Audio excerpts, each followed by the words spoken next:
Հայաստանից։ Ինչ եղավ անցնող շաբաթվա ընթացքում։ Երկուշաբթի օրը մենք հանդես եկանք մեր գաղափարը ներկայացնելով 100,000 դրամ 500,000 Հայաստանի Հանրապետության ընտանիքներին եւ մեկ ամսվա հավելյալ թոշակ 470,000 Հայաստանի Հանրապետության կենսաթոշակային տարիքի կենսաթոշակ ստացող մարդկանց։ Եվ դրանից հետո առաջին օրը իշխանությունը ուղղակի անտարբերության մատնեց մեր այս առաջարկությանը, առաջին օրից հետո սկսեցին բուռն քննարկումներ, որովհետև առաջարկությունը գաղափարը դարձավ հանրային օրակարգի, կարծում եմ, թիվ 1 հարցը։ Եվ թիվ 1 հարց դառնալով մարդիկ նախ տեղեկացան բանավեճերի ընթացքում, որ կա փող, այսինքն այն գաղափարը, որ փող չկա, ժողովուրդ ջան, անհնար է ձեզ աջակցել, հնար չունենք եւ այլն, այս ամեն ինչը ուղղակի հոդս ցնդեց, եւ երկրորդը, որ իշխանությունը որ ասում է կա փող, ընդունում է որ կա փող, այսինքն սկզբից չի ընդունում որ կա փող, հետո ընդունում է որ կա փող, հետո ընդունելուց հետո ասում է հա կա փող, բայց այս փողը ծանրաբեռնված է, բայց այս փողը sense խնդիրներ կա, միջազգային պարտավորություններ կա, չգիտեմ, 1000 ու մի բան։ Վերջին հաշվով ինչ է տեղի ունենում։ Կառավարությունը հայտարարում է, որ մայիսի 4-ին կբացվի համարյա թե բոլոր տնտեսական գործունեություն իրականացնող ոլորտները, բացի հանրային տրանսպորտից, եւ այդ ամենը բացելով ըստ էության ես հասկանում եմ, ես զգում եմ, որ կառավարությունը ուզում է խուսափել Հայաստանի Հանրապետության քաղաքացիներին ուղղակի ֆինանսական աջակցություն տրամադրելուց, որովհետեւ գաղափարը դրված է շրջանառության մեջ, այն հանրային մեծ աջակցության է արժանացել, որից հետո մենք դարձել ենք թիրախ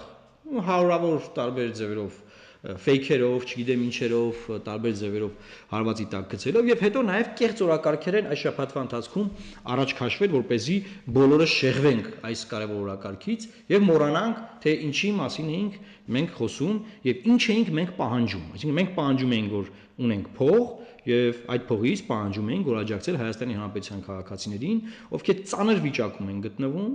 ովքեր խնդիր ունեն լույսի, գազի վարձը վճարելու, ջրի վարձը վճարելու, ուղղակի տարական սնունդ գնելու իրենց երեխաների համար, եւ այս մարդկանց մենք ուղղակի ասում ենք, որ եկեք ձեզ զբաղացնենք տարատեսակ քաղաքական, կիսաքաղաքական շոուներով։ Եվ այս առումով ես ուզում եմ կրկին հետ բերել բոլորիս այս կեղծ օրակարգերից իրական թիվ 1 օրակարգին։ Կեղծ օրակարգեր, երբ որ ասում եմ, ես նկատի ունեմ այն ամենը, ինչ որ տեղի ունեցել անցած շաբաթվա ընթացքում, բացի յուրաքանչյուր ընտանիքին ֆինանսական աջակցության կամ յուրաքանչյուր թոշակառուին ֆինանսական աջակցության օրակարգից։ Տեսեք ինչ ենք մենք ինչերի միջով ենք անցել շաբաթվա ընթացքում։ Օրինակ, Ucom ընկերություն խուզարկումներ Գագիկ Խաչատրյանի որդին պետք է կալանավորվի, մեկ է հոբ չի կալանավորվում, մեկ էլ հոբ դուրա գնում, որ ինքը փախա ավելի, այսինքն բռնիր բաստող բռնիր եւ բաստող, որ հետո փնտրես արշավի շրջանակներում ունենք նոր զարգացումներ։ Մեկ էլ հոբ հանդես է գալիս վիդեո ելույթով Միքայել Մինասյանը եւ ասում է, որ Արթուր Վանեցյանը արդեն նախապես ասել էր, որ ինձ եկել է հռոմ եւ ասել է փող տուր, ես մերժել եմ եւ այլն եւ գիտեք, այս ամեն ինչը ժողովուրդ ջան ձեր հետ կապ չունի, այս ամեն ինչը ձեր խնդիրների հետ կապ չունի, այս ամեն ինչը պետական լիազորությունների շրջանակներում է եւ 2 տարի ամբողջական, անվերահսկելի, բացարձակ իշխանություն ունեցող իշխանությունը պիտի այս խնդիրները լուծեր։ Բոլորին ում որ բռնելու է, ում որ ապացույցներ ունեք, բռնեք դատեք։ Ինչ եք մեզ բերում, զբաղացնում ես անիմաստ ձեր խոսակցություններով, անիմաստ հայտարարություններով, անիմաստ պրես սեկրետարների գիշերային հայտարարություններով եւ այլն։ Այսինքն մեր դիրքորոշումս այդ կապված հետեւյալն է։ Ուզում եք բռնեք, հայտարարեք, որ պետքա բռնեք, բռնեք դատեք։ Բռնեք դատեք, մեզ ինչ եք զբաղացնում այս անիմաստ թեմաներով։ Այսինքն 2 տարի է այս թեմաներով զբաղվել ենք եւ փորձում են շարունակաբար մեզ զբաղեցնել այս թեմաներով։ Մինչդեռ Հայաստանի Հանրապետությունը մխրճվել է, թևակողել է, ուղղակի ամբողջությամբ մինչև իր խորքը մտել է տնտեսական խորը ճգնաժամի մեջ, ինչը դեռևս ըստ էության այնքան էլ մարդիկ չեն զգում, որտեղ դեռ տանն են, եւ հենց դուրս եկան աշխատանքի, հազարավոր մարդիկ հայտնաբերել են, որ իրենք այլևս աշխատանք չունեն։ Եվ մայիսի 4-ի ուղերձը, որ այ դուք կգնաք աշխատանքի, տպավորություն է, ես կրկնում եմ, այն է, որ իշխանությունները ուզում են խուսափել ձեզ ուղղակի ֆինանսական աջակցություն ցուցաբերելուց։ Ես ուզում եմ անդրադառնալ նաեւ կոմունալ համերաշխության գաղափարին։ Գիտեք, կոմունալ համերաշխության գաղափարը առայն որ պիտի հարևանից ասես, որ եթե դու ավել փող ես ստացել, օրինակ, ավելի 7500 դրամ ես ստացել, արի տուր կամ հարևանը գա ասի, արի ես վճարեմ քո էլեկտրաէներգիայի, գազի կամ ջրի վարձը։ Գիտեք, մինչև այդ բանաձևը մարդկությունը մի հատ ավելի շատ գործուն, ավելի համերաշխ, ավելի արդար բանաձև է ստացել, որը կոչվում է պետական բյուջե, որի վերաբաշխումը որքան բարձր է, այնքան համերաշխությունը արդար է, որքան ցածր է, այնքան համերաշխությունը անարդար է։ Այսինքն Հայաստանի Հանրապետության քաղաքացիները անդադար լսել են, որ Հայաստանի Հանրապետությունում շատ ՀԴՄ-ներ են տպվել։ Հայաստանի Հանրապետությունում շատ մեքենաներ են ներմուծվել եւ տնտեսական հզոր տարիներ են ունեցել։ Վերջին 2 տարիների մասին է խոսքը գնում։ Տնտեսական հեղափոխություն է եղել։ Մեծ գումարի ավելցուկ կա, ինչի մասին մենք խոսեցինք 380 միլիարդ դրամ, բայց հենց որ պահը եկա, որ այդ ձեր հավաքագրած ձեր կուտակած փողերի ձեզ աջակցեն, իշխանությունը ասում է, որ բայց մենք աջակցել ենք 14 ծրագիր ենք հաստատել բան եւ խորհրդարանական դեբատների ժամանակ ինչա պարզվում։ Խորհրդարանական դեբատների ժամանակ Գագիկ Խաչատրյանի թիվ 1 գանձապետը հայտարարում է, որ սկիզբ ասում է փող չկա, հետո ասում է փողը կա, դուք կտեսնեք նա անդադար ինքը խոսում է հիմա, հետո ասում է փողը կա, բայց մենք կորոշենք թե ինչպես աջակցենք, եւ ես ուղղակի առաջարկում եմ լսենք մի պահ ֆինանսների նախարար Գագիկ Խաչատրյանի գանձապետ Ատոմ Ջանջուղազյանին։ Ինչ վերաբերում է այն մասին, որ այսքան փող կա կամ այնքան փող կա, մենք այստեղ ոչ մի անգամ ըստ էության չենք ասել, որ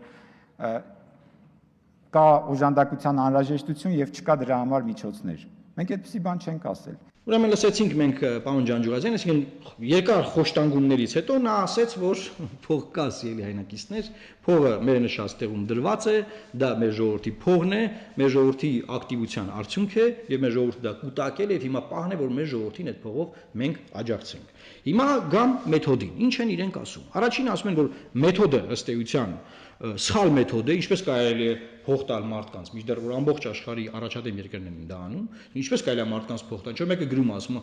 ոչ, պետք չի մարդկանց փող տալ, եկեք ինչ որ բան առնենք տանք իրանց, մարդկանց կարելի է ասել դուք իմաստուն եք, դուք հեղափոխական եք, դուք սահմանադրագետ եք, դուք ամեն ինչ կարող եք անել, բայց հենց պահագայից որ պետք է ձեզ փող տանք, այ դուք այդ փողը քորուփուչ կանեք, պետք չի ձեզ տալ, այ մենք ձեր տեղը կորոշենք թե ինչա պետք անել։ Իմացեք, այս ամեն ինչը արվում է մի բանի համար, որ ձեզ շեղեն։ Կեղծորակարգ է, կեղծորակարգ։ Ցանկացած բան, այս ընթացքում որ կխոսան, որ ձեզ կպատմեն, որ մեդիան ձեզ ցույց կտա, որը կապ չունի ձեզ փող տալու հետ, սիրելի հայրենակիցներ, իմացեք, որ դա կեղծ, անիմաստ օրակարգ է։ Դուք դրա հետ կապ չունեք։ Դա ձեր կյանքը չի փոխելու, ձեր առօրյայի վրա դա չի ազդելու։ Ինչ-որ քրեական գործ է, բռնեք դատեք, կասկածներ է, պարզեք ճշտեք, մարդ պետք է հարցաքննեք, գնացեք հարցաքննեք, տեղ պետք է խուզարկեք, գնացեք խուզարկեք, բայց ժողովրդի փողը հանեք, տվեք ժողովրդին, աջակցեք ժողովրդին իր փողով։ Մյուս փաստարկը,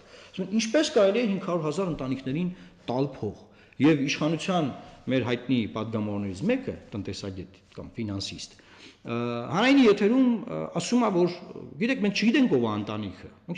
ընտանիքը, որ տանք պարզի դա ընտանիք չի, չգիտեմ ինչ, խնդրում եմ լսենք նաեւ այս բանավեճի այս հատվածը, սա շատ հետաքրքիր բանավեճ է։ Միջև այս պահը չկարողացաք այտենց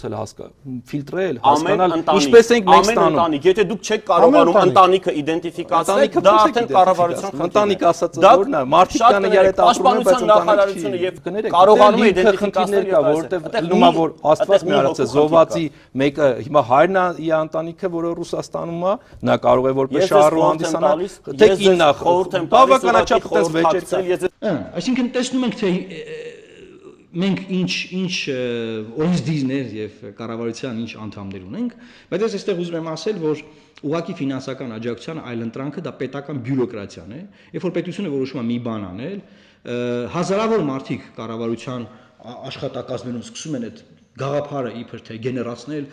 որոշումներ ընդունել, ենթահանրեզրական ակտեր ընդունել, չգիտեմ ինչ անել, իսկ այստեղ ինչն է կարևորը, այստեղ կարևորը ժամանակն է, ժամանակը, իսկ ժամանակը գնում է, ժամանակը չի գալիս, հետեւաբար մենք ժամանակ չունենք, որ ինչ-որ որոշումներ ընդունվեն, ինչ-որ ենթահանրեզրական ակտեր հաստատվեն, ինչ-որ նոր մեթոդներ, ինչ-որ նոր ծրագիր, նոր միջոցառում, պատկերացնում եք միջոցառում, ասում են, այ օրինակ մեր 8-րդ միջոցառումը, լսել եք դուք 8-րդ միջոցառումը, մեր 6-րդ միջոցառումը, մեր 7-րդ միջոցառումը, մեր 14-րդ միջոցառումը, 15-րդ միջոցառումը, կամ մի հատ միջոցառում կա, որ պետքա ծարտ ընկեն մարդիկ։ Ես ողջունում եմ, որ մարդիկ պետքա ծարտ ընկեն, բայց իմ մոտ տպավորությունն է, որ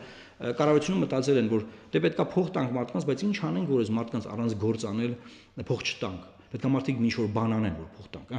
ինչ անենք, լավ, ինչը ծառ ունենք, ծառ տանք, թող ծառ տնկեն, դրա դիմաց փող տանք։ Այսինքն, գիտեք, մարդիկ աշխատել են այդ փողը։ Եվ ուզում եմ նաև ասել, որ լավություն չենք անում, երբ որ տնտեսություն գումարներ ենք ներարկում։ Սա իրապես պետությանն է պետք գումար ներարկել տնտեսության մեջ, որ տնտեսությունը շարժվի։ Այսինքն տպավորություն կա, թե մենք առաջարկում ենք լավություն անել Հայաստանի Հանրապետության քաղաքացիներին։ Չկա նման բան։ Երբ որ ձեր կոմունալներն աջակցում են, դա լավություն չի։ Դա իրենք փրկում են տարբեր իրավիճակներ։ Օրինակ, մի դեպքում փրկում են էներգետիկ համակարգը, մյուս դեպքում փրկում են բանկային համակարգը, մյուս դեպքում փնտրում են գազաֆիկացման համակարգը, հա։ Հիմա պետք է փրկել մարդկանց ու մարդկանց հետ փրկել տնտեսությունը, որի համար պետք է ուղղակի ֆինանսական աջակցություն տալ։ Հիմա լավ ասենք թե ասում են փող չկա, քիչ հա փողը չգիտեմ ինչ կամ ընդունել են որ փող կա ամեն դեպքում,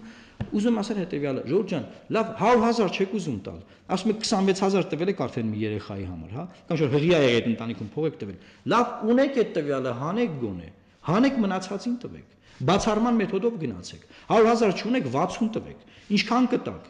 ասեք ինչքան կտակ։ Հարց ենք տալիս, ասում ենք հնայի քանի տոկոսը կարող եք ծախսել, էլի խոսակցություն չկա։ Եվ այստեղ ես ուզում եմ մենք լսենք նախկին էկոնոմիկայի նախարար Արմեն Եղիազյանին, որը շատ լավ մասնագետ է եւ շատ ուղիղ, շատ դիպուկ, առանց այլևայլությունների, առանց ինչ որ տնտեսագիտական բարդ տեքստերի հստակ ասում է, թե ինչ է պետք անել։ Խնդրեմ։ Բայց ամբողջ խնդիրը այն է, որ այս պահին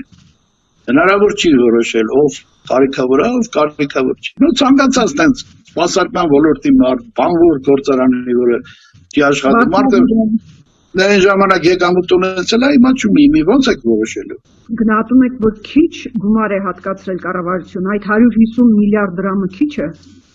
Իհարկե քիչ է։ 150 միլիարդ դրամը հետ ինչ է գալի։ Հնայի որ տոկոսն է։ Բայց Հայաստանը ունի Միացյալ Նահանգների նման հնայի 10-15%-ի չափ գումար տրամադրելու հնարավորություն, որտեղ ասում են Ամերիկայի հնայի չափ չի տրամադրում, ինքը Հայաստանի հնայի չափ է տրամադրում։ Մեր մոտ դա կազմում է 13 միլիարդ դոլարի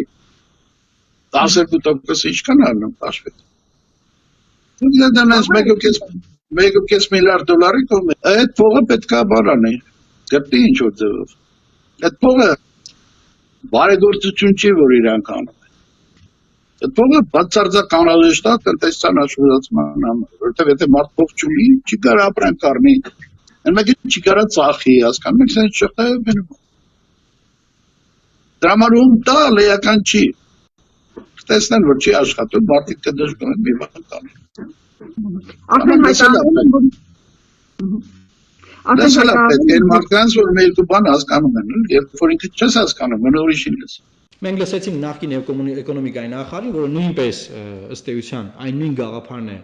առաջ տանում եւ աջակցում, որը կապված է Հայաստանի Հանրապետության քաղաքացիներին ուղղակի ֆինանսական աջակցություն տալու հետ։ Ուրիշ այլ տարբերակ մենք ըստ էության չունենք։ Հիմա ինչ եմ ես ուզում ձեզ բոլորիդ խնդրել։ Ես ուզում եմ ասել, որ մենք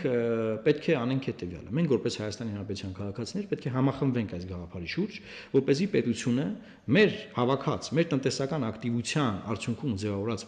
ավելցուկից աջակցի Հայաստանի Հանրապետության քաղաքացիներին։ Բացառման մեթոդով հակառակ թիրախավորմամբ, որի մասին խոսել եմ նախկին ուղիղ եթերում։ Եվ ես ուզում եմ նաև ասել, որ մեր այս գաղափարը նաև իր աջակցությունն է ստացել նախկին փոխվարչապետ Վաչե Գաբրելյանի կողմից, որը շատ բարձրակարգ տնտեսագետ է, այս պայն դաս է տալիս ամերիկյան համալսարանում, որը նույնպես մեր առաջադրած գաղափարի աջակիցներից է, այսինքն ոչ թե մեզ է աջակցում, այլ այդ գաղափարը ինքը անկախ իր հարցազրույցում նույնպես դրել է շրջանառության մեջ։ Եվ ամփոփելով այս եթերը ես ուզում եմ ասել հետևյալը. մինչև մենք, սիրելի Հանրապետության քաղաքացիներ, չհամախմբվենք, չպահանջենք մեր սիրելի կառավարությունից, որ մեր հավաքագրած, մեր տնտեսական ակտիվության արդյունքում ձեռված մնացորդից մեզ աջակցեն, որևէ մեկը չի մտածելու մեր մասին։ Բոլոր օրակարգերը այս ընթացքում լինելու են կեղծ։ Ինչ է նշանակում կեղծ օրակարգ, որը կապ չունի ձեր ապրելու հետ, որը կապ չունի ձեր գազի վարձի հետ, որը կապ չունի ձեր էլեկտրաէներգիայի վարձի հետ։ Հետեւաբար ինչ է պետք անել։ Ես ձեզ ուղղակի հորդորում եմ տարածեք այս տեսանյութը որքան հնարավոր է,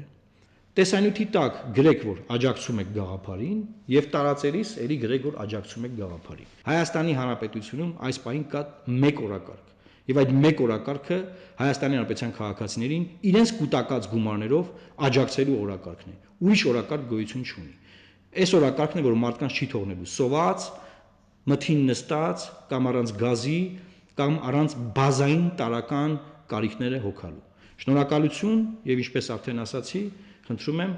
գրեք, որ աջակցում եք, եթե աջակցում եք եւ տարածեք այս տեսանյութը որքան որ հնարավոր է։ Չենք շեղվելու որևէ կեղծ օրակարգով։ Բոլորս միասին, Աստված բոլորիս պահապան, լավ մնացեք։